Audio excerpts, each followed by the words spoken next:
عوام کو ریلیف ملے گا یا مہنگائی کا طوفان؟ آئندہ مالی سال کا بجٹ آج پیش کیا جائے گا۔ نئے بجٹ کا حجم 14,000 ارب روپے ہوگا۔ سرکاری ملازمین کی تنخواہوں اور پینشن میں اضافے کا امکان۔ دفاع کے لیے 1750 ارب روپے مختص۔ ترقیاتی اسکیموں اور پروگرامز کے لیے 1100 ارب روپے رکھے جانے کی تجویز۔ ایف پی آر کی ٹیکس آمدنی 9,000 ارب روپے رکھے جانے کا امکان۔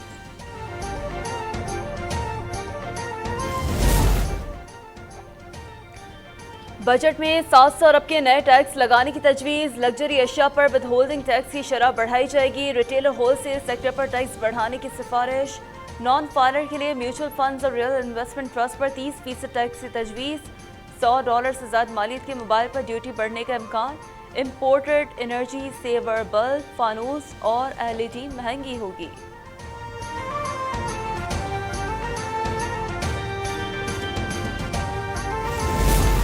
وزیراعظم شہباز شریف نے وفاقی کابینہ کا اجلاس آج طلب کر لیا۔ بجٹ 2023-24 کی منظوری دی جائے گی۔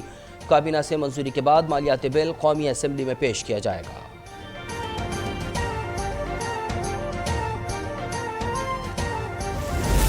بہت مشکل ہو گیا، 2 ٹائم دال روٹی کا مسئلہ ہے۔ غریب آدمی ہے، بس نکلتا ہے صبح سے کام کے لیے۔ مجھے تو لگتا ہے کہ ہم عوام کی جو چمڑی بچی ہوئی ہے نا، یہ بھی اتار دیں گے۔ مہنگائی اتنی ہے کہ بندہ کوئی سواری پیسے نہیں دیتے، پیسے بولو تو وہ بھاگ جاتے ہیں۔ امید کرتے ہیں کہ جتنے بھی حکمران ہیں یہ خلوص نیت سے ایسی کوشش کریں کہ اس ملک کو قرضے کی لعنت دور ہو جائے اور ہم سب لوگ جو ہیں آسانی سے اپنی زندگی کو گزار سکیں۔ بجٹ سے گھروں کے بجٹ پر کیا اثر پڑے گا؟ عوام کو فکر ستانے لگی۔ کچھ کو حکومت سے ریلیف کی امید، کچھ نا امید۔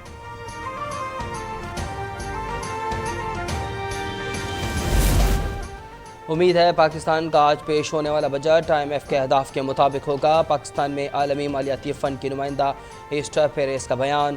کہا پاکستان مزید فنڈز کے لیے ایسا بجٹ دے جو IMF کے لیے قابل قبول ہو، اس کے بعد ہی IMF بورڈ کا جائزہ اجلاس لے گا۔ پاکستان کو کم از کم $2.5 ارب جاری کیے جائیں یا نہیں۔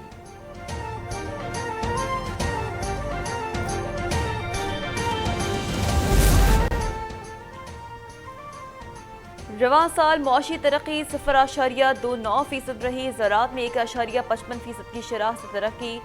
صنعتی ترقی -2.94% رہی۔ وزیر خزانہ نے قومی اقتصادی سروے رپورٹ پیش کر دی۔ کرنٹ اکاؤنٹ خسارہ $3.3 ارب ہو گیا۔ 10 ماہ میں ترسیلات زر 13% کمی کے ساتھ $22.7 ارب رہی۔ انٹر بینک میں ڈالر کی قیمت میں 16 پیسے کی کمی۔ انٹر بینک میں ڈالر 286 روپے 65 پیسے میں فروخت۔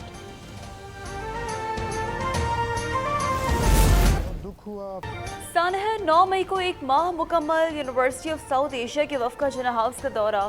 شرکاء کا شرپسندوں کو سخت سزا دینے کا مطالبہ۔ سول سوسائٹی کا ریڈیو پاکستان پشاور کا بھی دورہ۔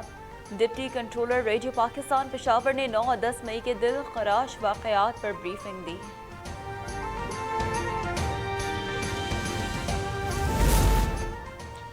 سیکیورٹی تنصیبات پر حملوں میں ملوث تحریک انصاف کا ایک اور شرپسند بے نقاب۔ مردان میں پنجاب ریجیمنٹ سینٹر پر حملے کی قیادت سابق صوبائی وزیر عاطف خان کے پولیٹیکل سیکریٹری شیر بہادر نے کی۔ ملزم جلاؤ گھراؤ کے ساتھ حملہ آوروں کو چومتا رہا، انہیں کینٹ کے اندر جانے کے احکامات دیتا رہا۔ جناح ہاؤس پر حملے میں ملوث تحریک انصاف لاہور کے کارکن ارزم جنید کا اعترافی بیان سامنے آ گیا۔ ملزم کا کہنا ہے کہ یاسمین راشد، حسان نیازی اور اعجاز چودھری نے حملے کے لیے اکسایا۔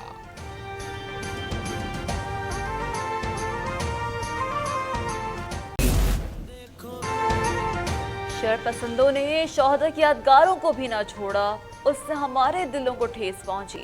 جنہوں نے بھی یہ گھناؤنا کام کیا ان کو ضرور سزا ملنی چاہیے۔ سانحہ 9 مئی کو 1 ماہ مکمل ہونے پر میجر علی سلمان شہید کے والد کا پرسوز پیغام۔ زمین کا ناسور اور پاکستان کا خطرناک ترین دشمن دہشت گرد ثناء اللہ غفاری عرف شہاب المہاجر افغانستان کے شہر کنڑ میں جہنم واصل۔ ملزم پاکستان، ایران، ازبکستان، تاجکستان میں بھی دہشت گردی میں ملوث رہا۔ اقوام متحدہ نے بھی اسے عالمی دہشت گرد قرار دے رکھا تھا۔ باغ آزاد کشمیر میں اعلی 15 کے ضمنی انتخاب میں تیر چل گیا. تمام 189 پولنگ سٹیشنز کے غیر حتمی غیر سرکاری نتائج. پیپلز پارٹی کے ضیاء القمر 22,035 ووٹ لے کر کامیاب. نون لیگ کے مشتاق منہاج 16,271 ووٹ لے کر دوسرے نمبر پر رہے. پی ٹی آئی کے راج ضمیر صرف 4,924 ووٹ لے سکے. جیت پر جیالو کا جشن. بلاول بھٹو زرداری نے کہا کراچی سے کشمیر تک کامیابیاں عوام کا ہماری پالیسیوں پر اعتماد ہے. سابق صدر آصف زرداری کا ایک مرتبہ پھر اعتماد کرنے پر آزاد کشمیر کے عوام سے اظہار تشکر. تحریک جیسے بنی تھی ویسے ٹوٹ رہی ہے. وزیر مملکت فیصل کریم کنڈی کی پریس کانفرنس. کہا آزاد کشمیر کے عوام پیپلز پارٹی کے ساتھ ہیں. باغ پیپلز پارٹی کا قلعہ ہے. دھاندلی کا واویلا کرنے والے عوامی فیصلے کا احترام کریں. مال مفت دل بے رحم. پشاور موڑ کے قریب اسلام آباد پولیس کے اہلکاروں نے کباڑیے کا ہیٹر اٹھا لیا. موٹر سائیکل سوار کباڑیا مظہر پولیس اہلکاروں کا منہ دیکھتا رہ گیا. واقعے کی تحقیقات کر رہے ہیں. کرپشن برداشت نہیں. اسلام آباد پولیس کا موقف. ہیر کے شہر جھنگ کی تزئین و آرائش. یونیورسٹی آف جھنگ کی طالبات نے پریس کلب کی دیواروں پر دلکش تصاویر بنا دیں.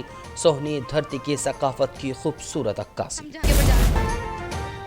امریکہ کے سابق صدر ڈونلڈ ٹرمپ پر دوسری مرتبہ فرد جرم عائد. صدر کا عہدہ ختم ہونے کے بعد حساس دستاویزات سے متعلق لاپرواہی کا الزام. سابق صدر منگل کو میامی کی وفاقی عدالت میں طلب. ٹرمپ نے مقدمہ جھوٹ پر مبنی اور خود کو بے قصور قرار دیا. پاکستان ہاکی فیڈریشن نے ایشین چیمپئنز ٹرافی ہاکی کے لیے نئی ٹیم مینجمنٹ کا اعلان کر دیا. کرنل ریٹائرڈ عمر صابر ٹیم مینیجر مقرر. کوچنگ پینل میں ریحان بٹ، محمد ثقلین، دلاور حسین اور عبدالحسین خان شامل. ایشین ہاکی چیمپئنز ٹرافی 3 سے 12 اگست تک بھارت کے شہر چنئی میں کھیلی جائے گی. پی ایچ ایف نے ایونٹ میں شرکت کے لیے بھارتی ویزے کی درخواستیں بھی جمع کروا دی ہیں. اور دہشت گرد گروپ کو توڑنے کے لیے سی آئی اے کا خفیہ مشن. نوجوان امریکی فوجی نے دہشت گردوں کے سرغنہ کی بیٹی سے دوستی کر لی. ایکشن سے بھرپور ہالی ووڈ ویب سیریز اسپیشل آپس لائنس کا ٹیزر جاری کر دیا گیا. سیریز 23 جولائی سے پیش کی جائے گی.